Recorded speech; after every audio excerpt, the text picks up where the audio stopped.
First lesson, home learning for Unit 9, our road to the massive event of World War II, the rise of totalitarianism. I think it's worth reviewing kind of what developed here in the context of what's going on in the world. Great Depression, 1920s into the 1930s. Key term here for us is appeasement. Simple left-hand side chart and a simple timeline kind of organizing events and listing events in Europe and Asia from this lesson would be a thing to look for and I'll look for, and you should establish on the left-hand side. Looking at the origins of fascism, we often quite often think of Adolf Hitler, but it's really starts in this country of Italy. Benito Mussolini, the father of fascism, rises to power. I believe he was an English teacher at one point, or in his early life. He rises to power by appealing to Italians who, like many Germans, felt they were cheated in the Treaty of Versailles. Of course, there's the Depression in the post-war time period here in the 1920s. The economy is bad in the 1920s, post-World War I. It gets worse in the Great Depression of the 1930s, and this is the ripe conditions for extreme ideologies and extreme leaders to plead their cause for taking over and rectifying things. His government is going to promote extreme nationalism, racism. We'll talk more about that a little bit later, but essentially he is able to force the King of Italy to declare Mussolini the head of government in order to settle things down, and much of this is in response to what will be claimed as attempts by communists to take over the country, as it will happen and be used in Germany as well. He is going to invade Ethiopia in the late 1920s, into the early 1930s, and with democracy being gone in Italy, its independence, sovereignty is going away for other people as well. Italy had a few territories that you see there in Somaliland and Eritrea that were territorial colonies of theirs, and they invade from either side. Goal here for him is to basically reestablish the Roman Empire, right? Out of the ancient depths of time, he wants to create this Mediterranean region as an Italian lake. And so he invades there. Ethiopia is going to beg for help from the League of Nations. The League of Nations is going to try to ban the trading of weapons there, couldn't enforce that, try to stop trading other goods and materials, economic sanctions against Italy. That didn't work because it wasn't really enforceable. The structure of the League of Nations just didn't really have anything there to force anybody to follow it. Right, and so in May 9th, 1935, Italy is going to annex Ethiopia, and the Emperor of Ethiopia issues a statement in Geneva, Switzerland, that it's us today, for you tomorrow. It's coming, all right? It'll be you tomorrow. In Ethiopia, poison gas was utilized. What is fascism? Well, there are elements of the mindset and the thinking and the rationale here in the eugenics movement and social Darwinism of the time period. We've talked about that before, late 19th century, part of the Industrial Revolution, all of that kind of thing, but there is an extreme nationalism to it. The state is actually seen, or when you see a state, capital S, it means the nation is a living organism. They promote and push the idea of ethnic superiority. There is a theme that either we're growing or we're going to die. People literally are treated like and kind of seen as cells within the organism, the state, the living thing, the living body, and individual rights really aren't at the forefront at all. The idea here is that you are to serve your country, your state, your nation, your motherland, your fatherland. You are subordinate. Right, so it's kind of an extreme statement of what Kennedy said. It's not what your country can do for you, but what you could do for your country. Very extreme. And so you exist in that sense and for that purpose. There's really no political parties here, as in the communist state. There's only one allowed. Civil rights don't exist either, because then you are thinking for yourself and not for the country.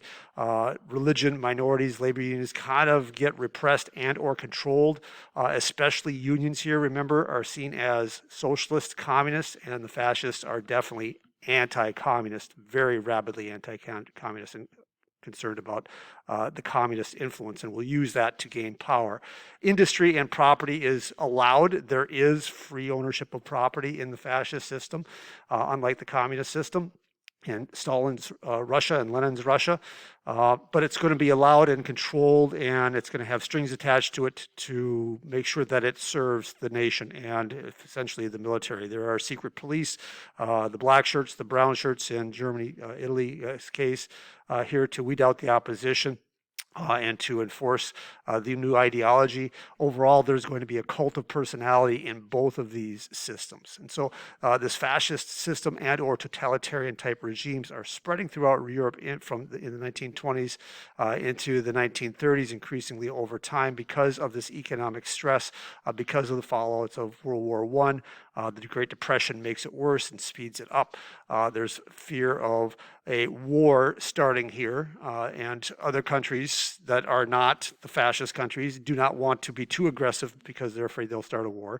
And there's a real strong belief when we look at the United States that isolationism is going to be able to preserve us, and we don't have to deal with the issue. There's going to be a policy of appeasement, as we talked about here as well, and you saw the definition of it at the beginning.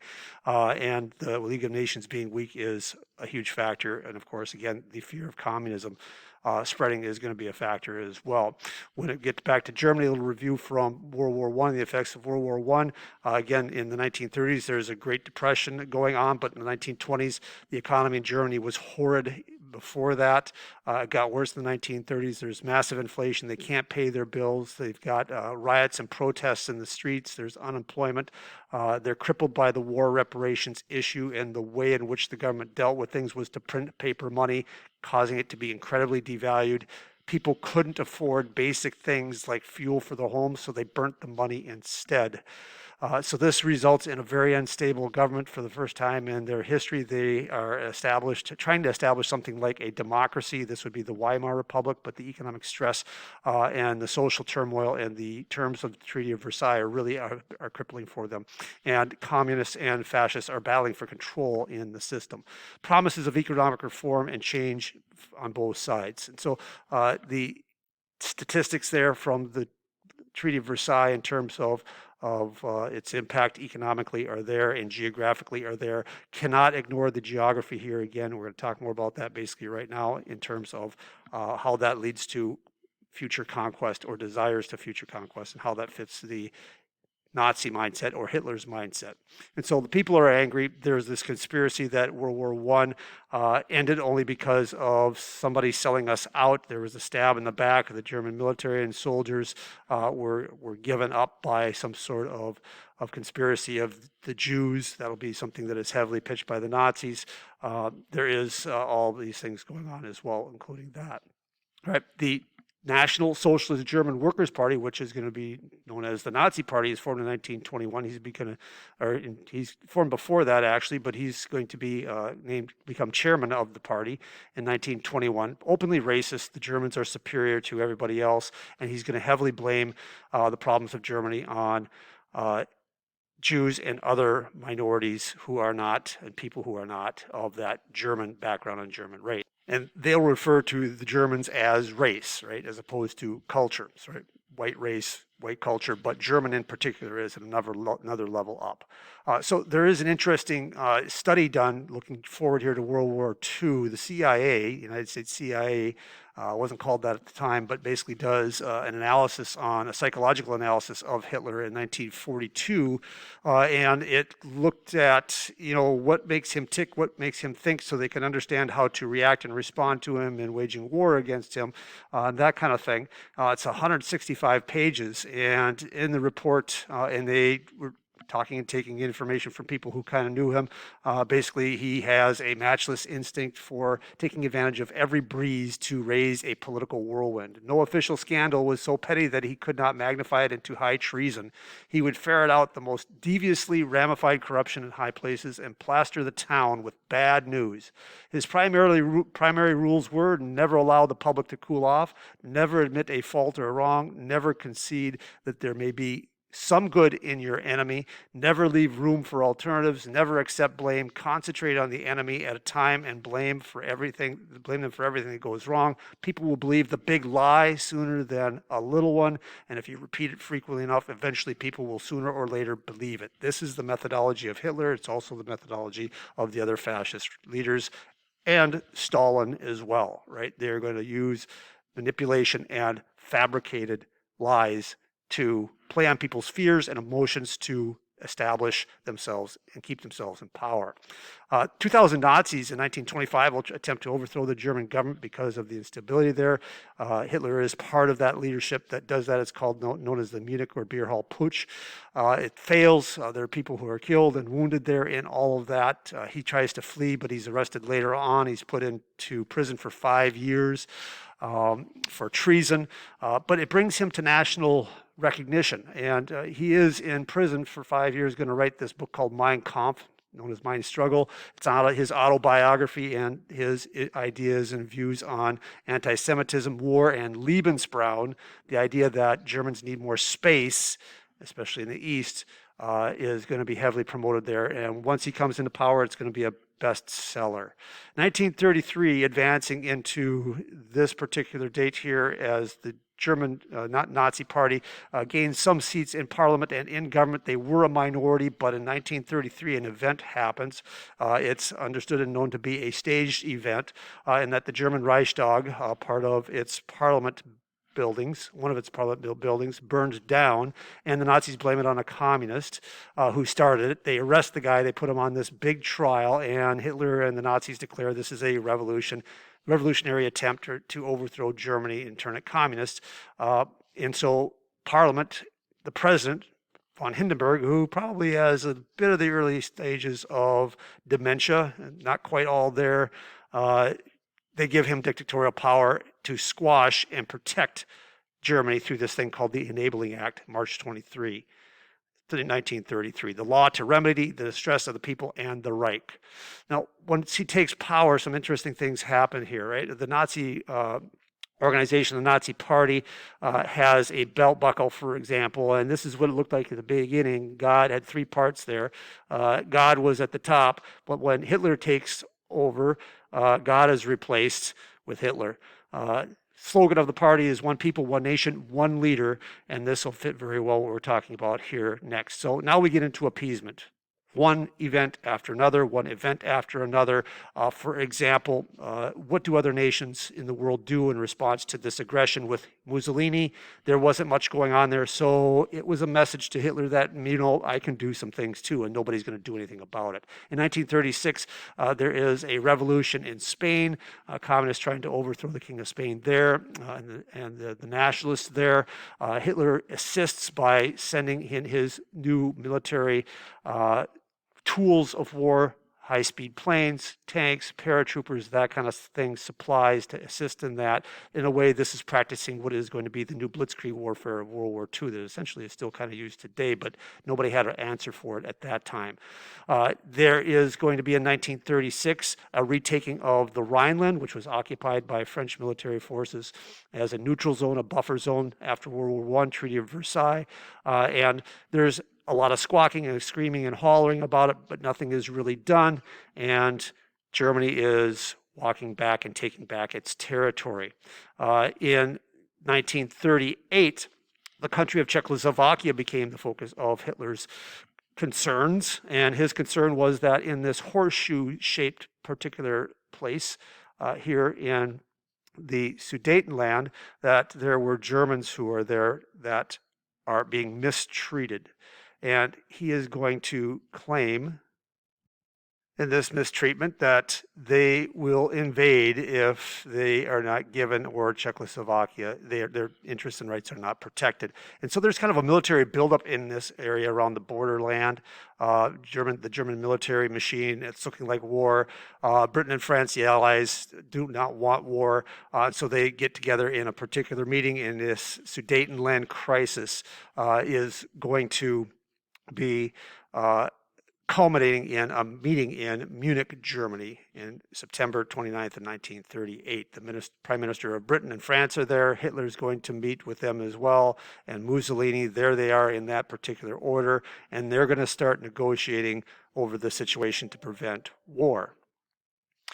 In short, Hitler is given that part of Czechoslovakia, that horseshoe particular location.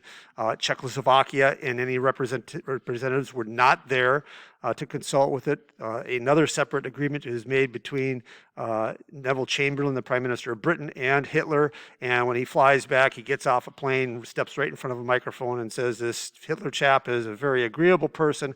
I have here in my hand Hitler's signature promising peace in our time. The baby has been appeased. There's the bottle," or the tete. Interesting thing about this, what else is going on here with all of this?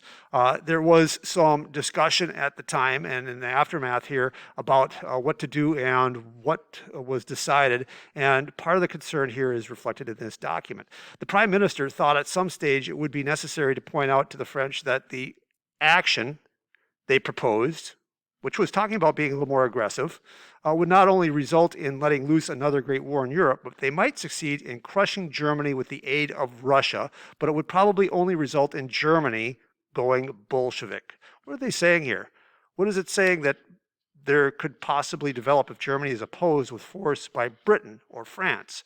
There's a concern that if aggression is the action taken, it's going to result in one thing. So maybe if we're not aggressive, maybe it's going to result in a better thing. More on that in your question coming up.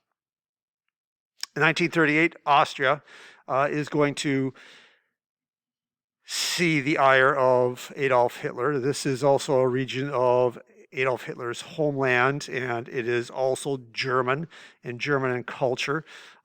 It was split up, if you remember, in the aftermath of World War I by the Treaty of Versailles. He is basically also going to say, reunify, allow my armies and military in, let's form one greater Germany, or we will crush you. And they march in without a shot being fired. The Allies don't really do much because it's kind of considered that, perhaps the Austrians really wanted to be a part of Germany again, but they're still squawking and complaining. That shouldn't happen, but the empire is growing here. March 1939, Hitler says, well, nobody's doing anything about what I'm doing, about my actions, so I'm just going to take the rest of Czechoslovakia, and then other parts of Czechoslovakia get taken over by Hungary and Romania, right? And so Czechoslovakia is gone, right? Democracy is whittling away. We'll cover more of those events after that in the next lesson. So let's jump over to Japan. What geographic, economic, and social factors are contributing to the rise of the fascist and military-controlled Japan? The society there is very strict, has a very strict class system, is a very strong warrior tradition as well, and the military has a lot of power there and status there, kind of very much like Germany, but a longer history of it.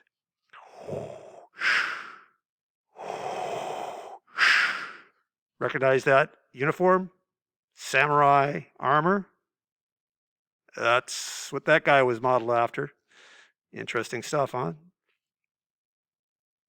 The emperor there, literally seen to be a god, was not seen by anyone in society other than just a few within the royal palace, was going to become more of a symbol of the state as time goes on, rather than a ruler, which didn't make him blameless in the war, but he's going to be used and manipulated by the militarists who are going to gain control of the government there. And Hirohito will be in that position since he's of the age of 15. But what's going on behind this manipulation and generally the military gradually taking over? Well, first of all, in terms of the military and their mindset in the Japanese military, for them, the best defense is a good offense. They're a small nation. They're a small population. If you look across the big water there, the Sea of Japan, there are much larger populations that they have warred with in the past over centuries. And so they're not going to wait to be attacked. They tend to be more the aggressor. They're also in this time period desperate for space. There's a population that's exploding as well. They need resources to build a military, maintain a military that's strong, but with the depression happening, that means there's less money, there are fewer jobs, less industry means less military, and that is not acceptable. for defense and for status reasons of the people who are in the leadership position of things, right? The essential materials for a military at this time are oil, rubber, iron, and minerals. And so since they're a small island nation, they need to go get them somehow, some way. And the fears of the military leaders is that they need to keep up with the rest of the world and their enemies, so they're going to lose influence in their country as well as be in danger from their enemies in the rest of the world. So the options are, we need to be aggressive, take control of the government and take it. And that's essentially basically what happens. And so this aggression starts out of a frustration with of the depression and concerns about what's going on there. In 1931, Manchuria is going to be attacked. It's a province of China, bordering the Soviet Union. And there are a lot of ground-based minerals there, iron ore and ores and minerals and things like that. And so they're going to attack through Korea, which they had previously annexed.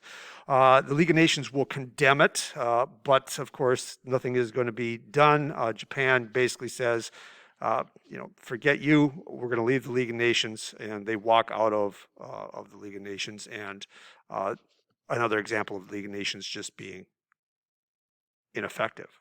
The United States response, President Hoover at the time says, we're not going to get involved with this, but we do not recognize this conquest by force. This becomes known as the Stimson Doctrine. The League of Nations in this cartoon would kind of like the United States to do something about it. But really, this is kind of seen as maybe more the real beginnings of World War II in a way, although not everybody's at war, but the first real strong aggression in 1931, even before Italy takes over Ethiopia.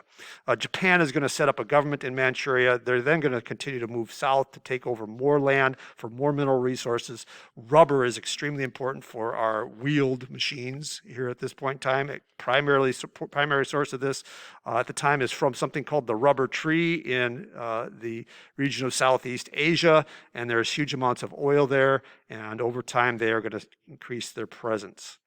Wrapping things up with the other radicals coming to power at the time. Lenin had been in power, will be in power since 1919 to 1924, but he dies in 1924. Wasn't real thrilled about this Stalin guy and actually was trying to get him moved out of power positions, but once he died, Stalin was able to thwart all of that, and when he becomes gradually over time leader here over a few years, he's going to demand complete obedience from people. He's going to purge anybody that seems to be a rival of his or could possibly hurt him in the future.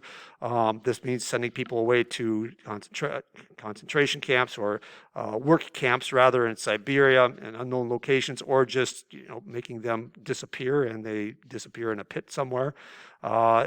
People going off to labor camps in Siberia, Jewish pogroms, anybody that's a minority, especially in Jews, that is a threat, is going to basically be a victim of Joseph Stalin to try to maintain power, immensely paranoid. All right, so there's our lesson. Do have a little bit of the left side here with their details that describe each of them. There is going to be some more resources for you to complete this, a little bit of a timeline with some of the events I listed there for you, Europe and Asia side of things, and that'll be our groundwork and context for our foreign policy, which is our next lesson. Good day. Keep making hay.